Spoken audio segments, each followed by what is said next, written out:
Ya,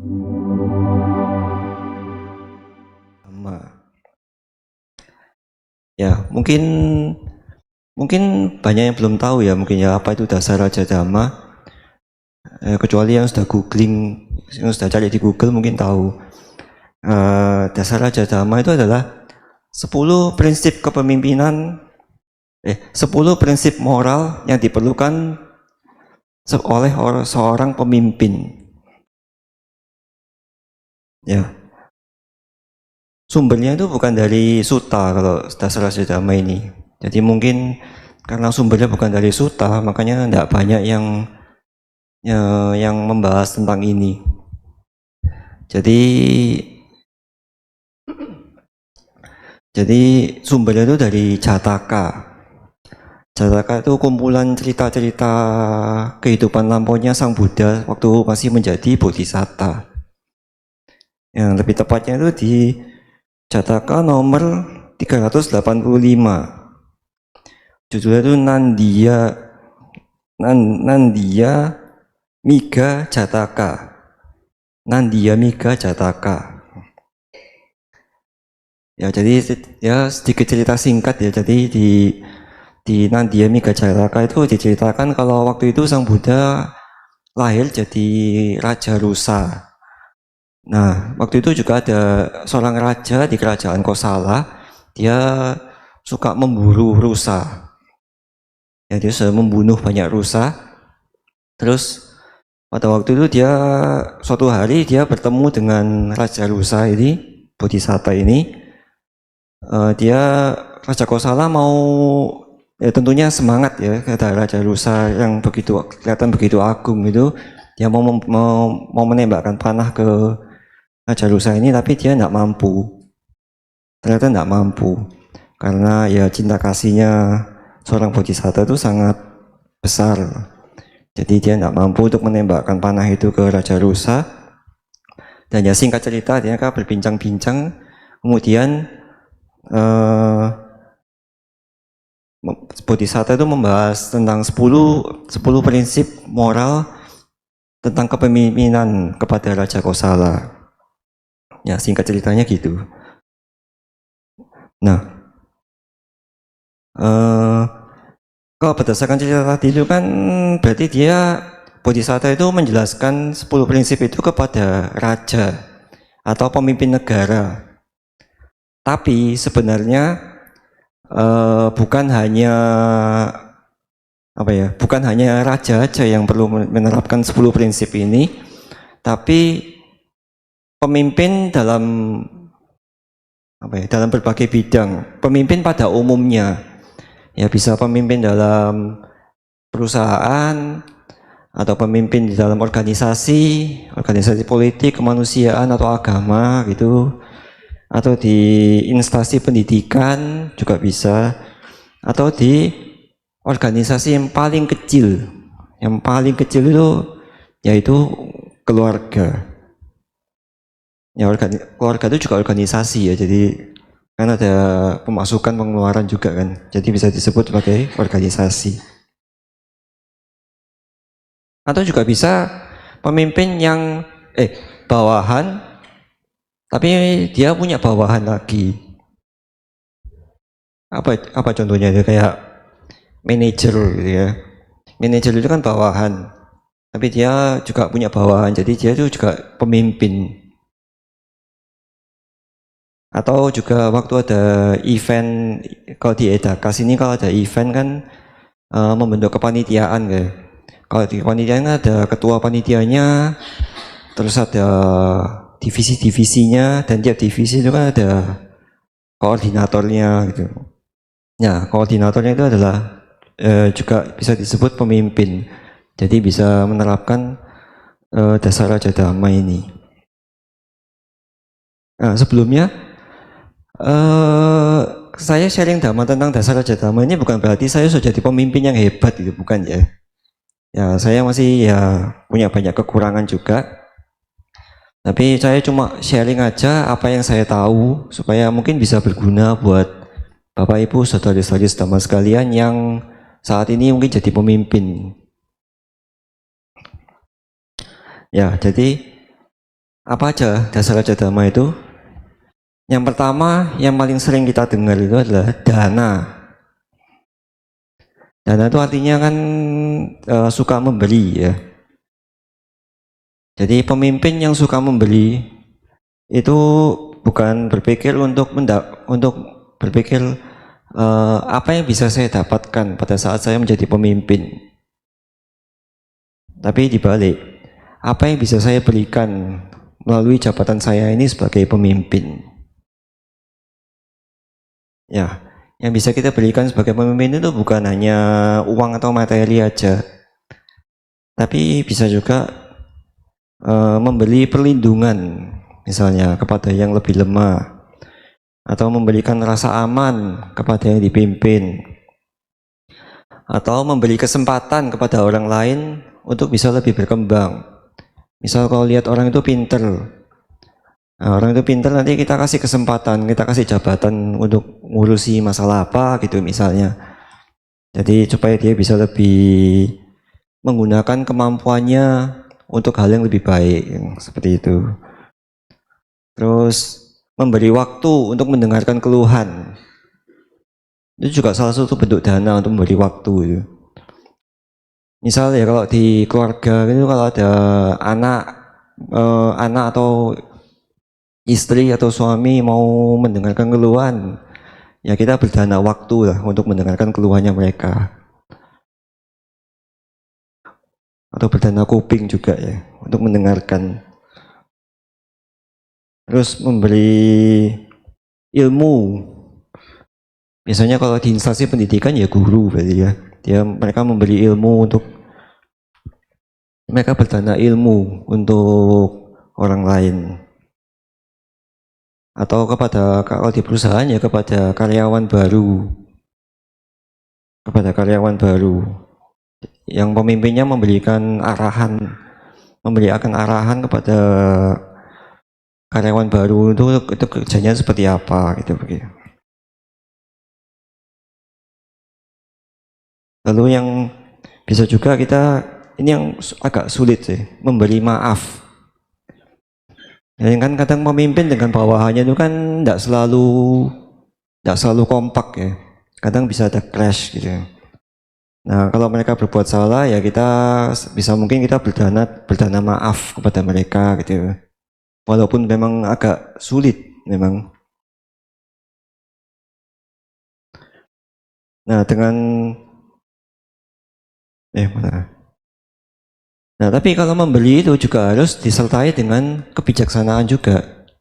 Jadi kita tidak hanya asal membeli aja, tapi malah menimbulkan masalah baru. Contohnya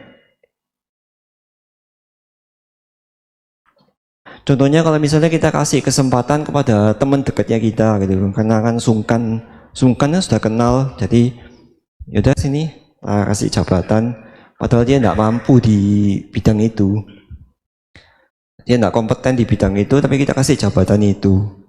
Nah, apa yang terjadi? Jadinya ya kerjaan itu bakal kacau balau jadinya, karena dia tidak ngerti apa-apa kan. Terus juga kalau misalnya contohnya kayak guru les misalnya. Kalau murid dapat soal yang nggak ngerti dari itu, ada PR misalnya, dapat PR dari sekolah, terus habis itu minta tolong guru lesnya, C atau apa, Pak Bu, tolong ini dapat PR tapi aku nggak ngerti, tolong jawabkan. Tolong dibantu jawabkan. Terus guru lesnya coba tinggal nulis saja jawabannya apa di sini, tanpa dididik sama sekali. Ya memang itu membantu sih, tapi kalau nggak dididik sama sekali, kan jadi anak itu jadi malas nanti. Jadi bergantung sama guru les itu. Jadi itu bukan pemberian yang bijak seperti itu.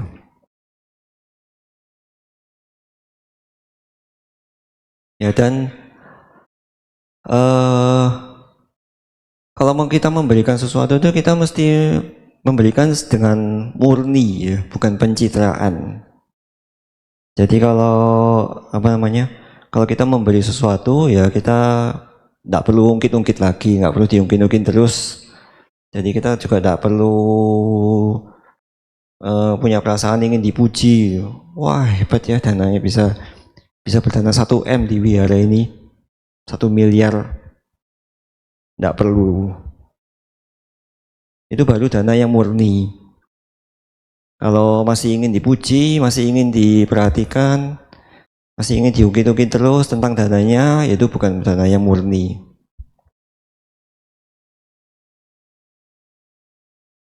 Nah, kemudian prinsip moral yang kedua dari dasar Raja Dhamma itu adalah sila. Ya, sila itu ya kemoralan yang seperti nanti kita bacakan ya. Ya seperti yang Anda tadi bacakan. Ini saya tidak baca sih tadi. Nah,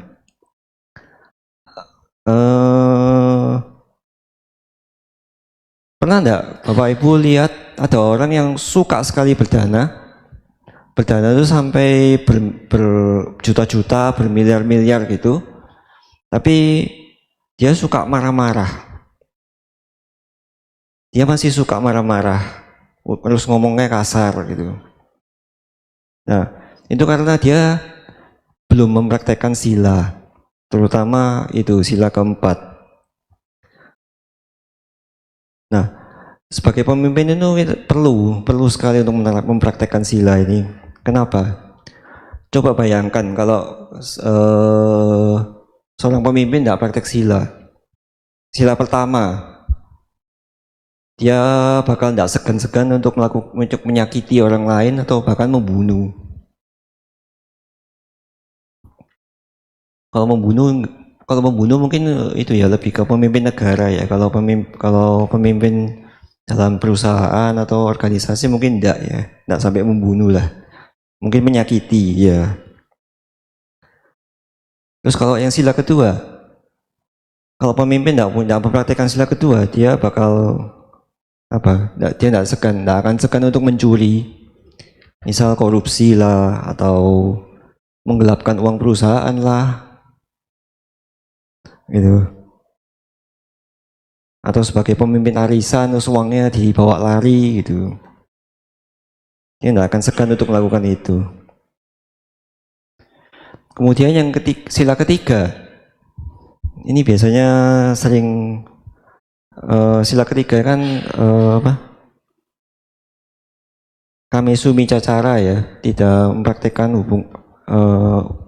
hubungan seksual yang salah. Contohnya itu ya ini biasanya di kehidupan sehari-hari kayak bos selingkuh sama sekretarisnya gitu misalnya. Jadi misal bosnya, sini masuk ke kantor saya, terus pintunya dikunci, jendelanya ditutup rapat. Mau apa itu berarti?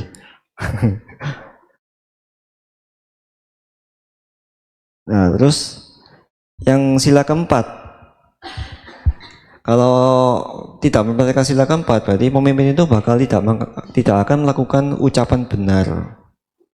Jadi ngomongnya kasar lah, menghina, mempermalukan, terus kayak memfitnah, adu domba gitu ya. Itu bukan ucapan yang benar.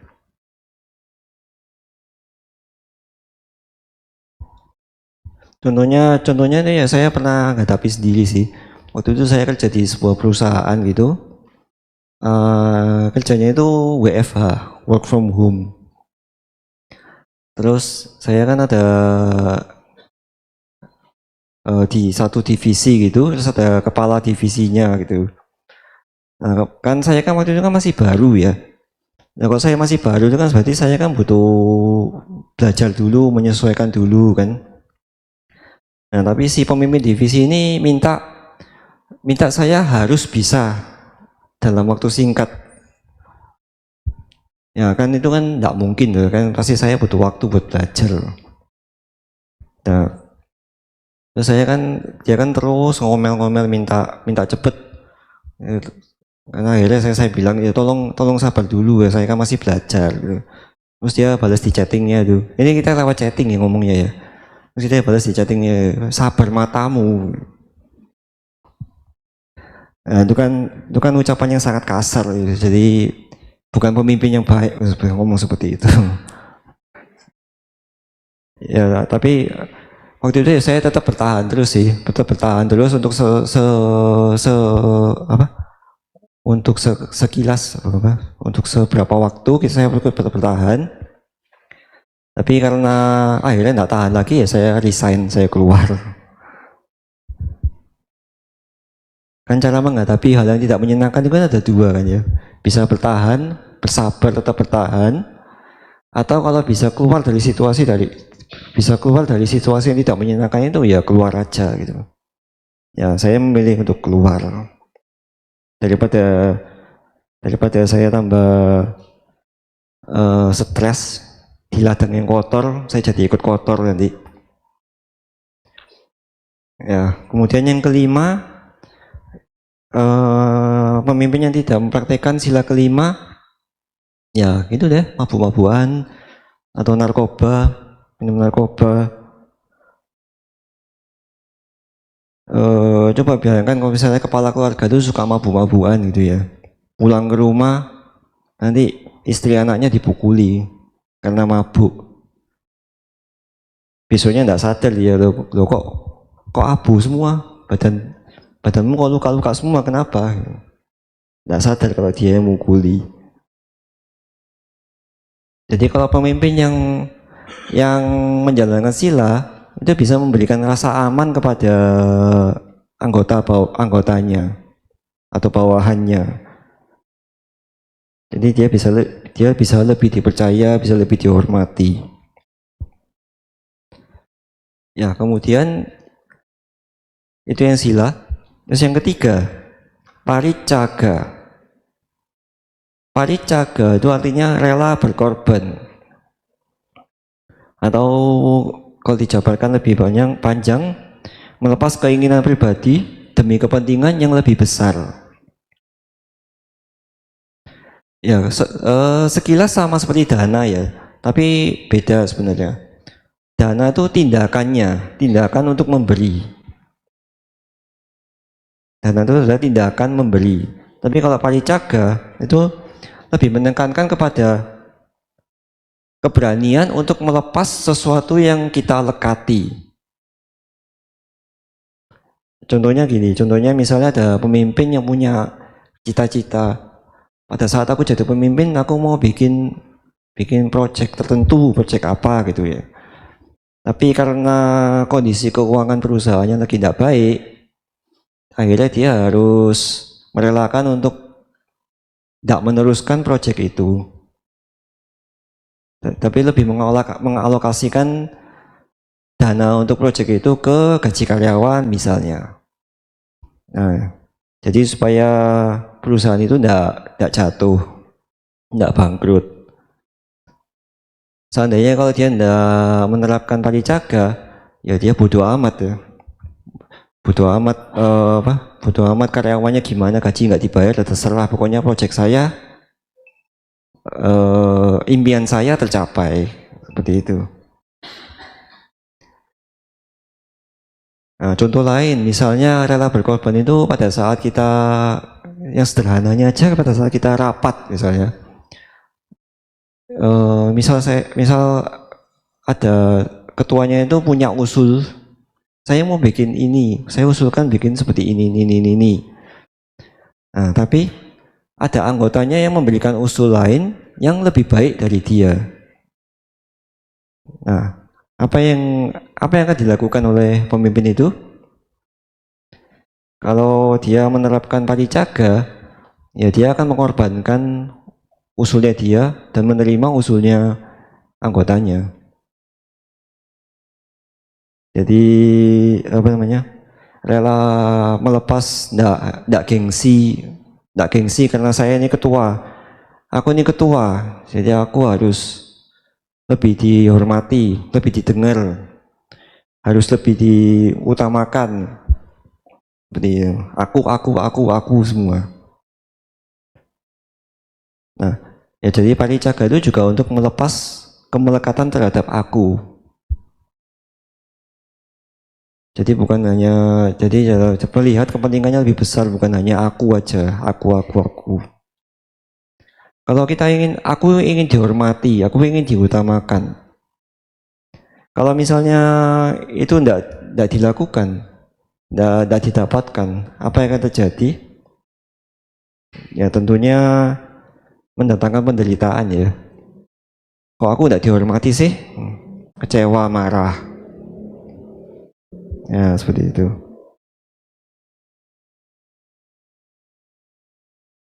Nah, tapi rela berkorban ini bukan sekedar selalu mengalah ya. Bukan selalu mengalah membiarkan orang menyakiti kita gitu ya. Atau bukan terus mengalah menuruti permintaannya mereka terus. Enggak gitu. Jadi orang minta ini ya boleh.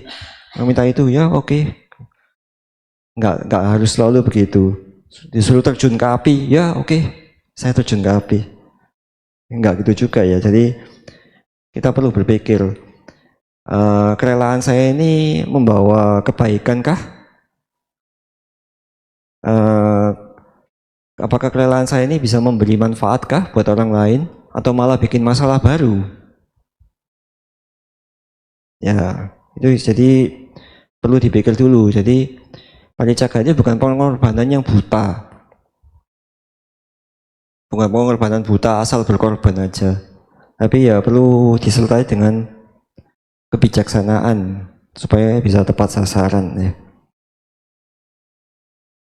Nah, seperti dana tadi, paricaga itu juga mesti paricaga yang murni itu juga seperti dana tadi ya, tidak diungkit-ungkit, tidak perlu diungkit-ungkit, tidak perlu mengharapkan balasan.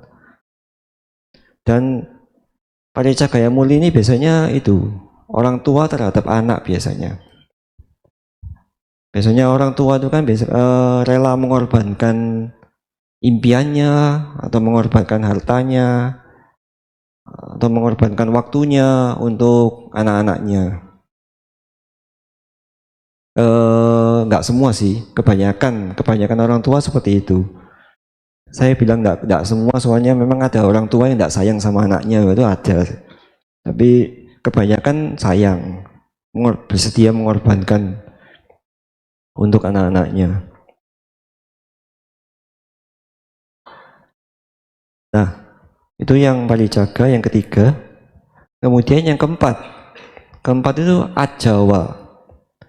Ajawa itu diartikan sebagai kejujuran.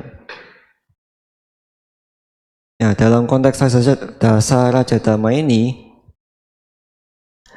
pemimpin yang ajawa itu artinya dia selaras antara niat, ucapan, dan perbuatannya. Jadi dia berhati lurus, berucap jujur, dan tindakannya dapat dipercaya. Itu adalah pemimpin yang ajawa. Ya, tapi ajawa itu bukan hanya tidak berbohong ya, bukan cuma tidak berbohong. Tapi kalau tidak berbohong, tapi masih ada niat buruk di pikirannya, itu bukan ajawa. Contohnya, kalau misalnya kita sebagai pemimpin organisasi gitu ya, keuangannya lagi buruk, keuangannya organisasinya lagi buruk, entah karena ada penggelapan uang atau ada tindakan kriminal apa itu sehingga keuangannya lagi buruk, tapi dia diam aja, diam aja nggak ngomong apa-apa. Kenapa dia diam? Ya supaya posisinya tetap aman. Jadi dia tidak diungkit-ungkit tentang posisinya dia, jadi dia diam aja. Nah, apakah dia melakukan kebohongan kalau dia diam aja? Secara teknis dia tidak berbohong, dia cuma diam aja. Tapi niatnya kan niatnya kan tidak tulus.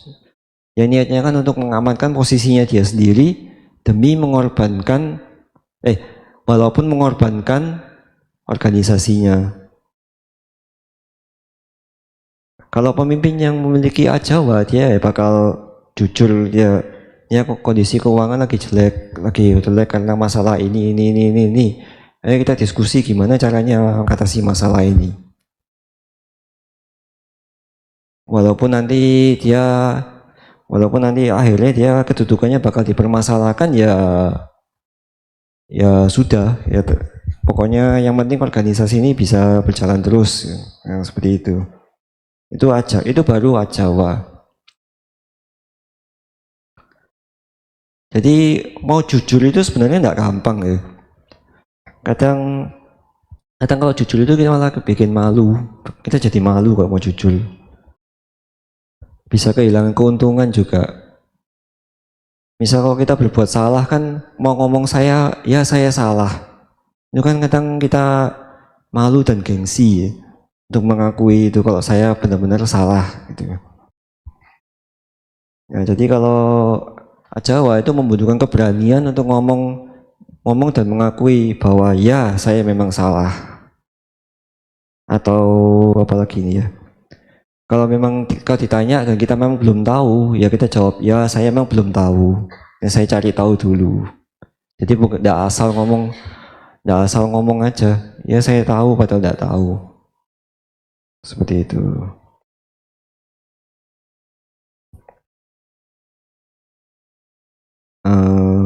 Yang perlu diperhatikan lagi juga adalah Jawa itu kita tidak sebaiknya membungkus ucapan kasar dengan Jawa.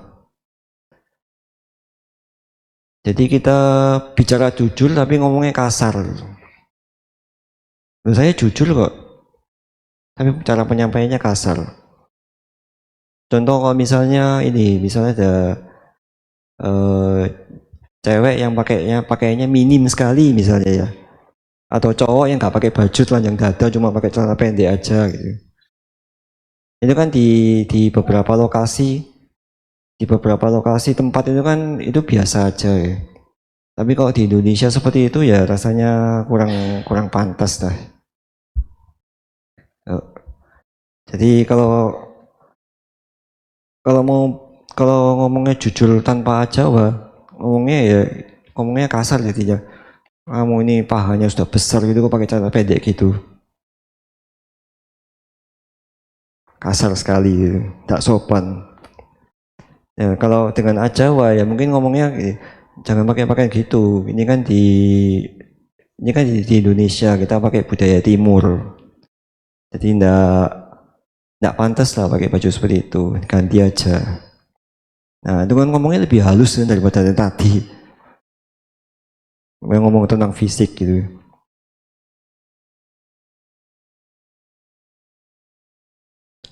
Jadi Jawa itu perlu disampaikan dengan meta cinta kasih, dan juga disampaikan dengan maddawa. Jawa ini perlu disampaikan dengan maddawa. Apa itu maddawa? Maddawa itu artinya kelembutan. Ya, dasar raja dhamma yang kelima. Maddawa artinya kelembutan. Kelembutan, keramahan, dan kerendahan hati. Jadi seorang pemimpin menurut dasar raja dhamma itu perlu memiliki kelembutan supaya kita tidak sombong, tidak tinggi hati, meskipun dia memiliki kuasa.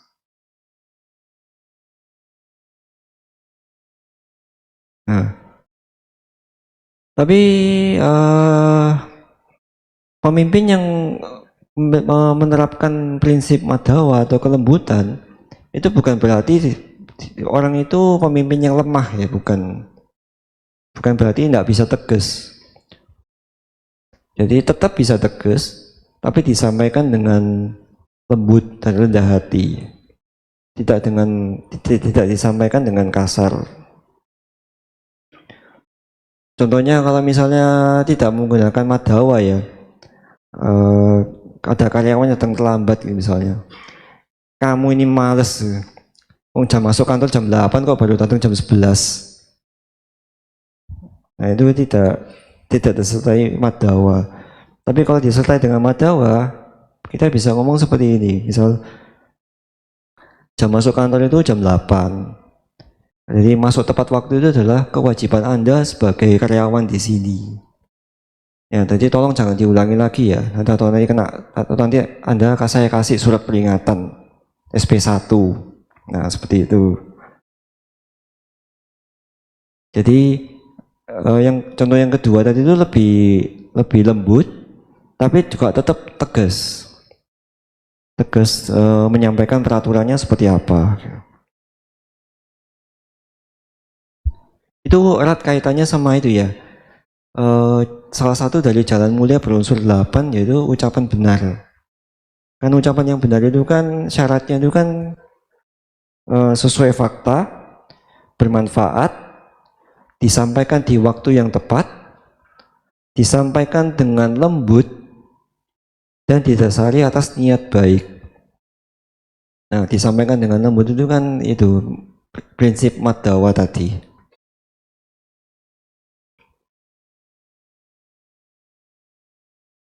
Nah, tadi kita bilang maddawa itu kan adalah rendah hati. Tapi sebenarnya kita perlu bedakan rendah hati sama rendah diri. Itu dua hal yang berbeda, rendah hati sama rendah diri. Kalau pemimpin yang rendah hati, ini masih bisa memimpin dengan tegas, dengan berprinsip, tapi tidak merasa lebih tinggi dari orang lain, tidak merasa lebih mulia dari orang lain. Nah, tapi kalau pemimpin yang rendah diri, itu dia bakal takut-takut bikin keputusan. Ini bisa enggak ya? Aku bisa enggak ya kayak gini? Dan dia selalu merasa enggak pantas untuk menduduki jabatan pemimpin itu. Ya, rendah diri itu kan salah satu dari mana ya. Mana itu kan ada 3. Jadi tinggi hati, merasa sederajat, sama rendah diri. Jadi itu bukan maddawa, gitu ya. Rendah diri itu bukan maddawa. Nah, maddawa ini penting sekali, sangat penting sekali kalau dalam lingkungan di lingkungan wihara ini. Terutama untuk ketua dan pengurusnya ya. Biasanya kan umat wihara yang hadir itu kan sifatnya itu beragam. Ada yang baik, ada yang sabar, ada yang gampang diarahkan. Tapi ya ada juga yang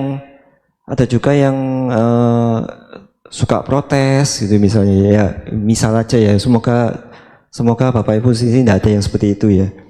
Jadi suka protes, misalnya suka gosip apa dan lain-lain. Tapi itu wajar sebagai manusia biasa, kan kita masih punya ego ya. Kita belum mencapai kesucian ya pasti kita memiliki sifat buruk. Nah, kalau menemui umat yang seperti itu ya ketua dan pengurusnya tetap harus melayani dengan maddawa tentunya ya. Kalau tidak ada maddawa, gimana jadinya? Keras sama keras ketemu, akhirnya jadi bertengkar, crash. Jadi wihara yang seharusnya tempat mengajarkan kedamaian malah jadi tempat bertengkar. Nah, contoh lain pernah diceritakan sama Bante Titayanyu kapan hari waktu Dhamma kelas, mungkin ada yang mendengarkan ya. Waktu itu kan Bante Titayanyu kan menyampaikan SPD di suatu wihara. Beliau tidak sebut itunya, tidak sebut wiharanya mana, daerahnya mana sih untuk privasi. Nah, beliau dengar waktu itu pengurusnya itu menegur dengan keras umat baru yang nggak tahu aturan-aturan di wihara itu. Gitu. Jadi negurnya itu jangan gini loh, nanti itu karma buruk loh, nanti kamu masuk neraka. Nah, seperti itu. Terus umatnya berbuat gini itu juga jangan gitu loh, nanti kamu karma buruk ya, itu masuk neraka loh. Jadi seolah-olah kayak wihara ini tempat yang paling berbahaya untuk didatangi. Jadi salah sedikit masuk neraka. Jadi yang mending di rumah aja daripada ke wihara, lebih aman kan. Ya, jadi kalau dengan apa namanya Madawa seharusnya tidak perlu ngomong seperti itu ya, ngomong baik-baik aja. Eh, Tolong ya jangan begini, nanti bakal mengganggu umat lain, seperti itu. Lebih mengedukasi lah daripada mengancam seperti itu. Oke, yang keenam, waduh, potong segitu. Yang keenam, tapa. Tapa itu artinya pengendalian diri ya. Pengendalian diri, kesederhanaan, dan disiplin batin. Jadi dalam prinsip Rajadhamma, pemimpin yang menggunakan prinsip tapa itu tidak boleh dimabukkan dengan kemewahan atau gengsi atau keinginan pribadi. Jadi dia bisa mengendalikan diri terhadap semua godaan-godaan itu. Tapi bukan berarti tapa itu berarti menyiksa diri, bukan ya. Jadi kalau sebagai pemimpin kan kadang bisa dapat nilai plus, kayak dapat apa ya, kemewahan, keuntungan gitu ya. Jadi pemimpin tetap menerima semua keuntungan dia sebagai pemimpin, cuman tidak sampai merasa mabuk atas kemewahan itu sebenarnya. Ya misal kayak pemimpin boleh dapat mobil, tapi kita tidak perlu minta mobil mewah yang nilainya miliaran rupiah gitu, tidak perlu.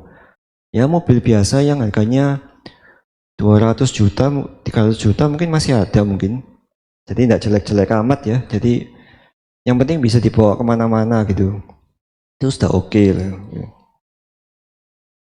Jadi sederhana gitu ya.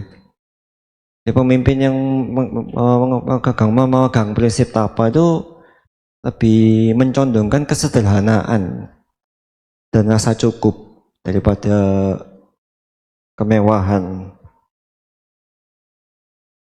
Tapi rasa cukup ini bukan berarti kita tidak belajar ya, maksudnya kalau sudah kemampuannya segini ya sudahlah gitu, cukup lah gitu, tidak usah, bukan gitu artinya ya. Ya kita tetap perlu belajar dan terus berkembang, mengembangkan diri sendiri. Dan juga bukan berarti tapa ini kita harus terlihat miskin di depan orang lain. Jadi misal kita keluar pakai baju sobek-sobek, ini sobek semua, sobek sini, sobek situ, supaya kelihatan seperti orang miskin. Tidak perlu seperti itu. Itu malah lebih ke pencitraan kalau seperti itu ya, bukan pengendalian diri kalau itu. Nah kita terus kemudian tapa tadi kan diartikan juga sebagai disiplin batin. Ya kita juga bisa melakukan pengendalian diri dari tubuh, ucapan, dan pikiran kita. Jadi kalau pengendalian diri menggunakan tubuh, misalnya kita tidak males-malesan, bangun tepat waktu, datang ke tempat kerja tepat waktu. Nah, kalau pengendalian dalam ucapan ya kita tidak melampiaskan emosi. Pengendalian diri yang dalam ucapan itu biasanya diam pada saat ingin membalas. Diam pada saat ingin membalas. Jadi pada saat kita mendapatkan sesuatu yang tidak menyenangkan, kita tidak langsung reaktif membalas. Tapi kita diam dulu, berpikir, perlukah kita membalas? Nah, itu pengendalian dalam ucapan.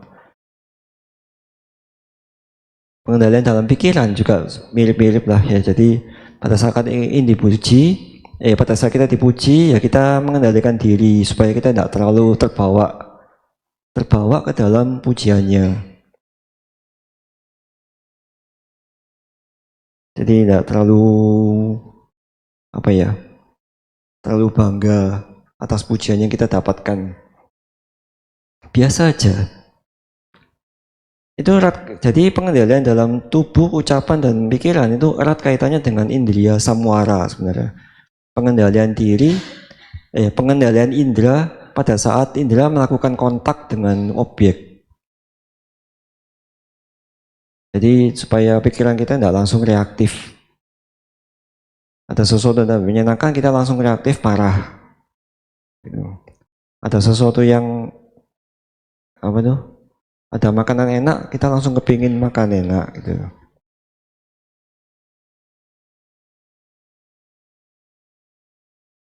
Nah, yang ketujuh,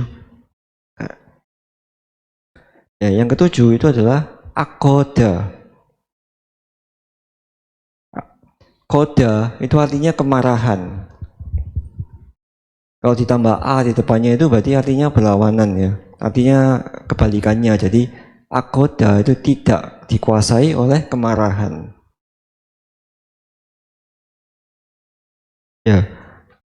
Jadi dalam dasar Raja Dhamma, pemimpin yang menggunakan prinsip akoda itu tidak membuat keputusan dalam keadaan marah. Karena pemimpin yang kalau kita membuat keputusan dalam keadaan marah itu biasanya hasilnya tidak begitu baik ya. Karena tergesa-gesa, tidak sempat dipikirkan baik buruknya keputusan kita.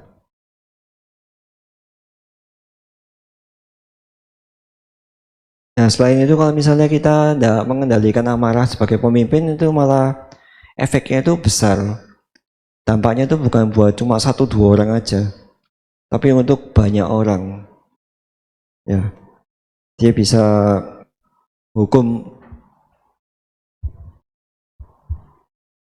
menghukum berlebihan misalnya, atau bisa mempermalukan orang di depan orang lain. Ya. Yang lebih parah lagi dia bisa balas dendam kalau misalnya tidak menerapkan prinsip akoda itu. Jadi pemimpinnya tidak akoda itu mikirnya itu selalu bagaimana caranya saya bisa membalas dia. Bukan mencari solusi malah berpikir bagaimana caranya saya bisa balas orang itu.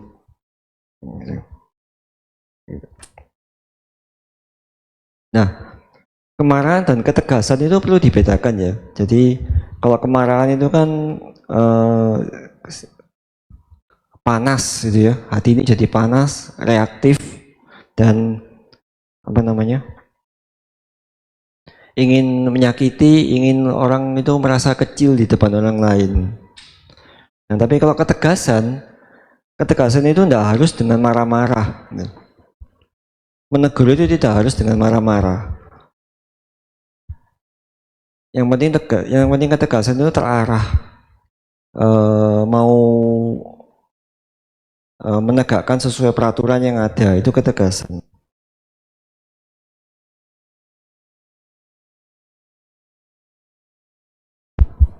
Nah, akodanya juga bukan berarti memendam amarah ya. Jadi misalnya pura-pura baik aja, pura-pura tidak marah gitu.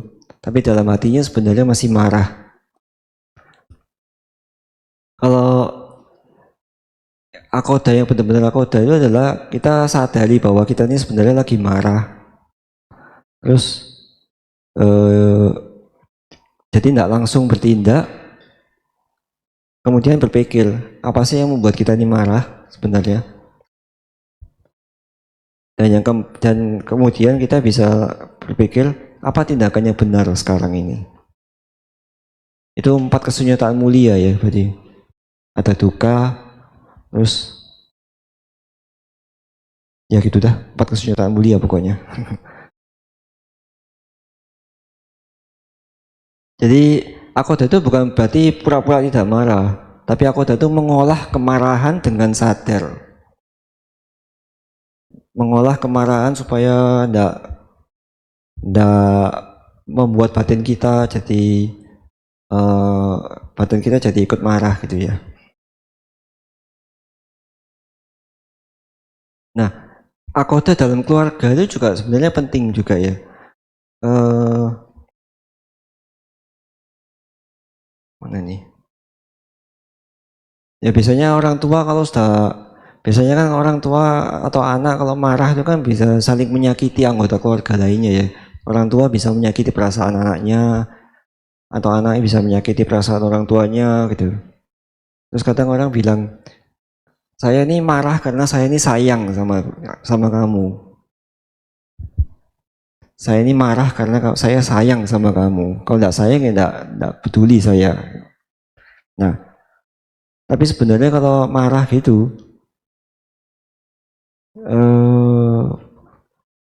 gimana ya? Kan orang kan punya perasaan ya. Kalau orang dimarah-marahi dengan berlebihan ya pastinya perasaan kita pasti sakit lah ya. Jadi marah ya wajar marah, tapi juga jangan sampai terlalu berlebihan marahnya. Berlebihan sampai menghina atau menjelek-jelekkan gitu ya. Jadi pada saat ada kemarahan, kita perlu berpikir, apakah saya membuat dia mengerti atau sebenarnya membuat dia takut? Apakah saya sedang mendidik ataukah saya sedang melampiaskan stres? Ya, kalau kita bisa berpikir seperti itu, ya rumah itu akan menjadi tempat yang aman bagi kita semua ya, bagi orang tua dan anak. Jadi tidak saling menyakiti satu sama lain, atau tidak saling menyakiti itu artinya bahasa palinya awihingsa. Awihingsa, dasar aja dhamma yang ke-8, awihingsa. Wihingsa itu artinya menyakiti. Jadi seperti aku tadi ya, kalau tambahin a di depannya itu berarti artinya itu jadi berlawanannya, tidak menyakiti. Nah biasanya koda itu diikuti dengan wihingsa. Kemarahan diikuti dengan menyakiti. Nah bedanya itu kalau akoda itu tidak membiarkan batin dikuasai oleh kemarahan. Nah kalau awihingsa itu tidak membiarkan marah berubah menjadi tindakan yang menyakiti. Ya itu bedanya ya. Jadi kalau seorang pemimpin bisa ngomong kalau saya ini marah, tapi saya tidak menyakiti. Ya itu sudah langkah awal yang baik sih. Itu sudah langkah awal yang baik kalau saya marah, tapi saya tidak menyakiti. Tapi kalau akan lebih baik lagi kalau kita bisa mengolah kemarahan itu. Jadi supaya tidak terlalu terbawa kemarahannya. Nah, menyakiti itu dibandingkan dengan menyakiti melalui fisik ya, dengan pukul atau dengan alat ya sampai kita terluka, itu lebih lama sembuhnya, itu lebih cepat sembuhnya daripada kalau disakiti dengan ucapan atau kata-kata.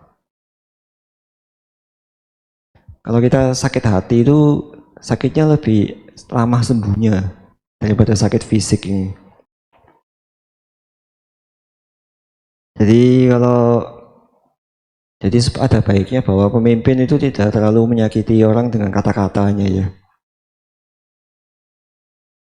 Bukannya patuh tapi malah jadi takut nanti. Dan bukannya hormat juga ya. Kalau terlihat hormat itu ya cuman sementara aja karena dia masih takut. Nanti kalau rasa takutnya sudah hilang, sudah tidak hormat lagi dia.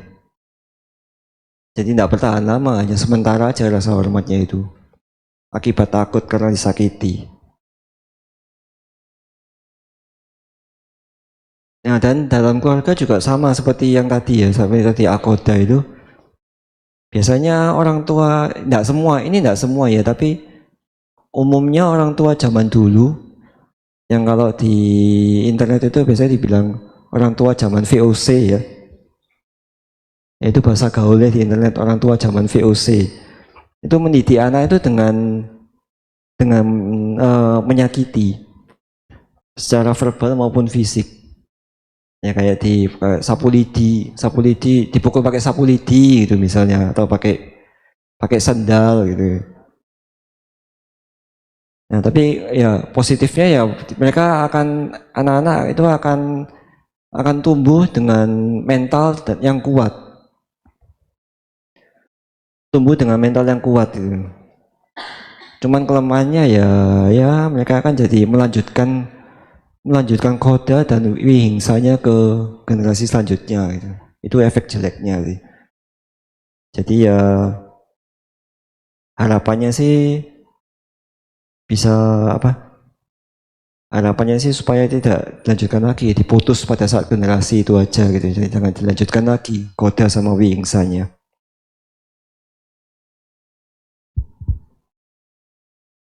Jadi sama seperti aku tadi, apakah saya ini benar-benar mendidik dia atau sebenarnya kita mengajarkan ke anak untuk menyakiti yang lebih lemah dari kita?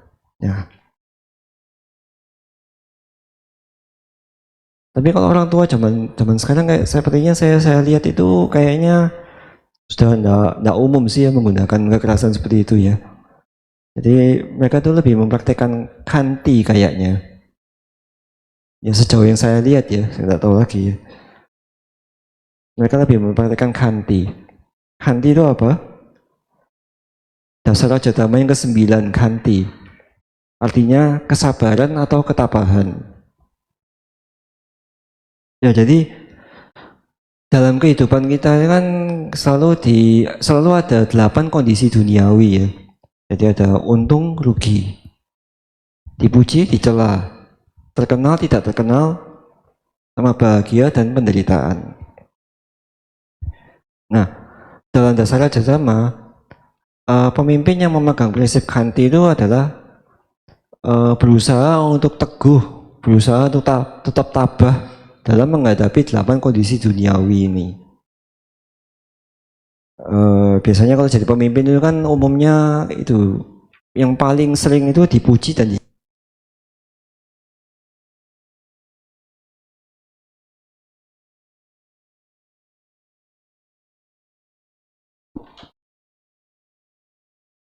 terus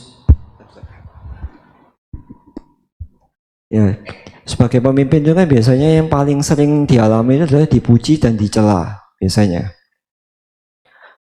Nah, kalau kanti itu membantu pemimpin supaya kita tidak terlalu mabuk dengan pujian. Dan kalau kita dicela kita tidak mudah hancur. Jadi kalau dipuji dia tidak lupa diri.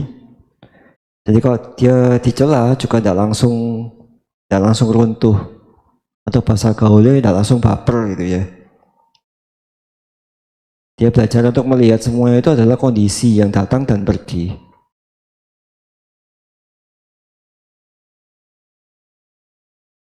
Dan yang paling dialami oleh pemimpinnya biasanya kritik. Pasti kan ya, pasti ada kritik, pasti ada orang yang mengkritik. Jadi kalau orang pemimpin yang memiliki kanti, dia tidak akan melihat kritik itu sebagai serangan. Dia tidak akan melihat itu sebagai serangan, tapi dia melihat itu sebagai sarana untuk membangun dirinya itu lebih baik lagi. Bayangkan kalau pemimpin itu tidak ingin dikritik sedikit marah gitu.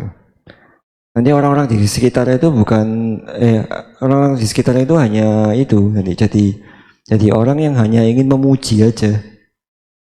Meskipun salah ya dipuji. Jadi seolah-olah kita ini sudah sempurna, sudah baik, padahal sebenarnya salahnya banyak. Gitu. Tapi orang tidak berani mengkritik.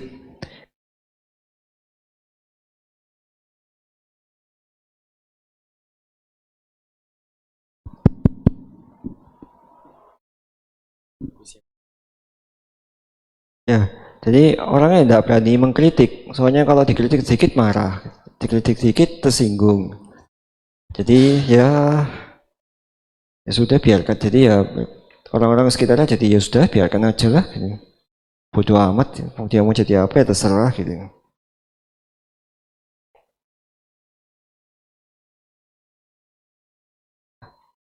Oke, jadi yang terakhir adalah awirodhana.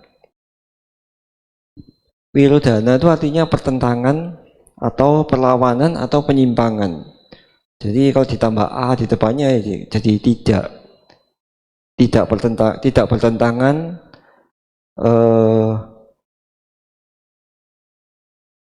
tidak bermusuhan, tidak melanggar kebenaran dan dhamma. Contohnya yang tentang Awirodhana ini, misalnya kadang kita mempraktekkan standar ganda ya. Misal kita sebagai ketua panitia gitu, kita hanya memilih orang-orang yang kita kenal dan kita suka aja. Yang nggak seberapa deket kita singkirkan. Nah, itu contoh standar ganda. Dan itu bertentangan dengan Awirodhana karena tidak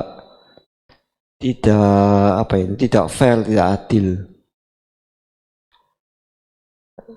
Contoh lain tentang standar ganda itu misalnya kalau kita punya anak ya, anak sendiri kalau nakal dibilangnya ya namanya juga anak-anak, ya segitulah namanya juga anak-anak. Nah tapi kalau anak orang lain yang nakal, kita bilangnya orang tuanya tidak bisa didik anak itu nakal gitu. Nah itu standar ganda juga itu. Jadi pemimpin yang memiliki Awirodhana itu akan berusaha adil. Dia tidak akan memihak berdasarkan suka tidak suka. Yang penting bisa selaras dengan tujuan aslinya.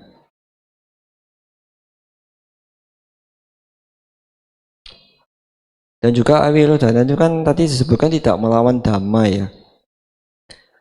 Contohnya itu misalnya kalau kita ada pekerjaan yang bisa menghasilkan cuan lebih banyak daripada yang biasanya. Misal bikin obat palsu misalnya. Obat palsu itu kan modalnya sedikit, tapi cuannya banyak. Tapi kan itu kan tidak selaras dengan dhamma ya, itu kan menipu namanya.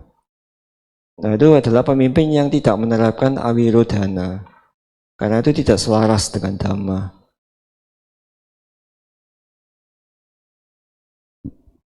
Ya, tidak mudah sih untuk menerapkan Awirodhana, tapi kadang kan banyak orang yang bisa berbuat baik pada saat aman. Tapi pada saat sulit belum tentu bisa.